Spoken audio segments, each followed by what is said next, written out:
വല്ലാതെ മടി പിടിച്ചിരിക്കുന്ന ദിവസം ഉച്ചയ്ക്ക് ചോറിന് എന്ത് കറി ഉണ്ടാക്കുന്ന ടെൻഷൻ അടിച്ചിരിക്കുന്നവരാണ്.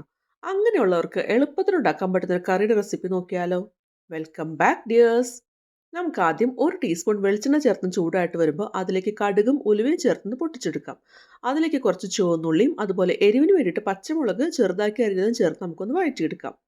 അതിൻ്റെ കളറൊക്കെ ഒന്ന് മാറി വന്നു കഴിഞ്ഞാൽ അതിലേക്ക് ഒരു നുള്ളു മഞ്ഞൾപ്പൊടി അതുപോലെ കറിവേപ്പിലയും ചേർത്ത് നമുക്കൊന്ന് മൂപ്പിച്ചിട്ടൊന്ന് എടുക്കാം. ഇനി നമുക്ക് അതിലേക്ക് ഒരു തക്കാളി പൊടിയായിട്ട് അരിഞ്ഞത് ചേർത്ത് കൊടുക്കാം. ഇതിലേക്ക് ആവശ്യത്തിനുള്ള ഉപ്പ് കൂടി ചേർത്തൊന്ന് മിക്സ് ചെയ്യാം. നന്നായിട്ട് പഴുത്ത് തക്കാളി നോക്കി എടുക്കാനായിട്ട് പ്രത്യേകം ശ്രദ്ധിക്കണം കേട്ടോ.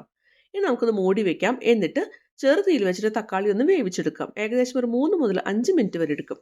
തക്കാളി നന്നായിട്ട് വെന്ത് കഴിഞ്ഞാൽ അതിലേക്ക് ഒരു 1/4 കപ്പ് വെള്ളം ചേർത്ത് മിക്സ് ചെയ്യാം. എന്നിട്ട് ഹൈ ഫ്ലെയിമിൽ വെച്ച് ഒന്ന് തിളച്ച് വരുന്നവരെ വെയിറ്റ് ചെയ്യാം. ഇതൊന്ന് തിളച്ച് വന്നു കഴിഞ്ഞാൽ നമുക്ക് ഫ്ലെയിം ഓഫ് ചെയ്യാം. ഇനി നമുക്ക് 1/2 കപ്പ് പുളിയില്ലാത്ത തൈര് ഒന്ന് മിക്സിയിലിട്ട് ഒന്ന് അടിച്ചതിന് ശേഷം നമുക്ക് ചേർത്ത് കൊടുക്കാം.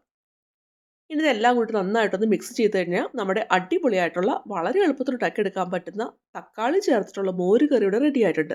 വെറും 10 മിനിറ്റ് പോലും വേണ്ട കേട്ടോ.